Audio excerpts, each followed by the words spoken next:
Psalmet, një burim shërimi për shpirtin dhe trupin në heshtjen e natës. Para se të ndiqni artikullin, mos harroni të pëlqeni faqen tonë dhe ta dëgjoni artikullin deri në fund. Në orët e qeta të natës, kur bota flet dhe errësira mbështjell gjithçka, shpesh ndihemi të vetmuar me peshën e dhimbjeve tona. A je gjetur ndonjëherë shtrirë në krevat, duke vështruar në errësirë, me një dëshirë të zjarrt për diçka që të lehtësojë atë barë të padukshme në kraharorin tënd? Ndoshta trupi yt është dobësuar nga sëmundja, ose shpirti yt është raskapitur nga plagë që askush tjetër nuk i sheh. Në këto momente, kur shurma e botës zbehet, dhimbja mund të bëhet më e mprehtë. Por, çfarë nëse këto çaste heshtjeje nuk janë për të izoluar, por për të shëruar? Psalmet, këto fjalë të lashta dhe të shenjta, ofrojnë një urmë zbrishtësisë njerëzore dhe dëmshurisë hyjnore, duke sjellë paqe dhe shërim edhe në gjumin tënd. Psalmet, zëri i shpirtit në kohë krize. Psalmet nuk janë thjesht poezi, ato janë një vijë jetësore shpirtërore, të lindura jo në momente qetësie, por në mes të stuhive të jetës. Shkruar nga figura si mbreti David, Mojsiu dhe Asafi, këto fjalë u krijuan në kohë lufte, mërgimi, tradhtie dhe dështimesh personale. Davidi, një njeri që njihte dhimbjen nga afër, nga rreziqet fizike të pikëllimi i thellë, nuk u mbështet te froni apo ushtrit e tij. Ai u kthye brenda vetes dhe lart, duke derdhur zemrën e tij në lutje që ende jehon sot. Psalmet nuk ishin menduar të lexoheshin në mënyrë të ftohtë, ato janë krijuar për të ndjerë dhe jetuar, si një dialog i vazhdueshëm mes shpirtit dhe Zotit. Sipas Psalmit 107, ai dërgoi fjalën e tij dhe i shëroi. Kjo nuk është vetëm një metaforë, fjala e Zotit mbart fuqi krijuese dhe restauruese.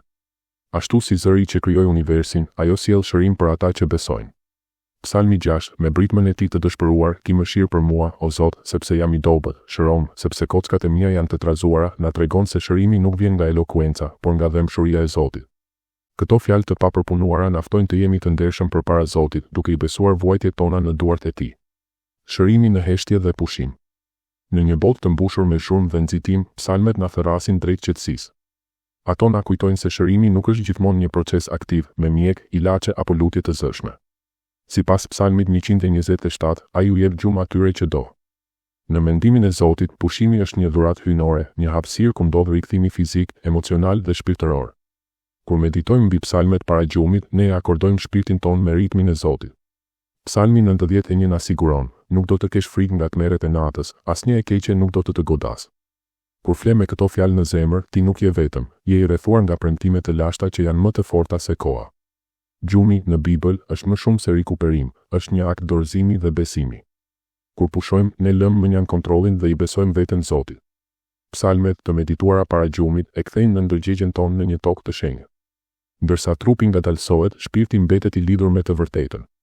Këto fjalë bëhen një ninull për shpirtin, duke qetësuar frikërat dhe duke sjellë paqe që shëron në heshtje, por me fuqi. Fuqia transformuese e fjalës. Psalmet nuk janë thjesht tekste, ato janë një marrëdhënie e gjallë mes shpirtit të plagosur dhe një Zoti të dëmshur. Psalmi 103 na kujton, ai fal të gjitha fajet e tua dhe shëron të gjitha sëmundjet e tua. Ai ripërtërin rinin tënde si ajo e shqiponjës. Kjo nuk flet vetëm për shërimin fizik, por për një ripërtëritje totale të shpirtit dhe shpresës. Çdo herë që shqiptojmë një psalm me zë, ne mbjellim farat e së vërtetës në jetën tonë.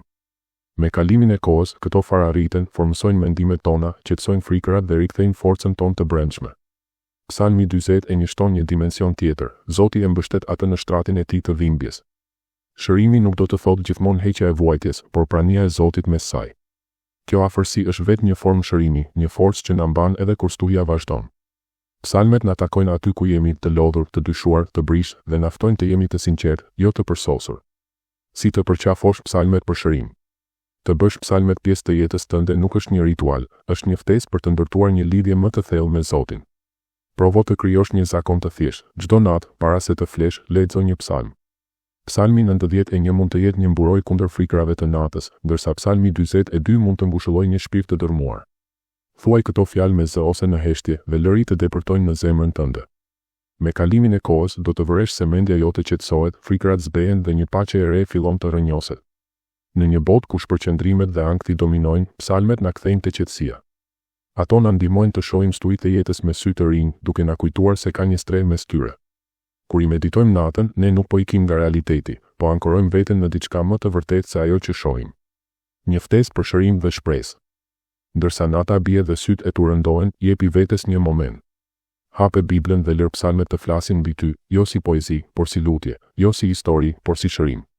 Qoftë që po lufton me një sëmundje fizike, qoftë që zemra jote është e rënduar nga plagë të padukshme, këto fjalë mbartin premtimin e rikthimit. Zoti që shëroi Davidin, që mbrojti Mojsiun dhe që ngushëlloi brezat të kaluar, është i njëjti Zot që kujdeset për ty sonte. Ti nuk je vetëm dhe nuk je i harruar. Ka shërim, madje edhe në gjumin tënd. Nëse ky mesazh ka prekur zemrën tënde, ndaje me dikë që mund të ketë nevojë për të. Lër një koment me një varg apo një lutje që të ka frymëzuar. Dhe mbaje mend, psalmet janë më shumë se fjalë, ato janë një ftesë për të gjetur paqe, forcë dhe shërim në praninë e Zotit.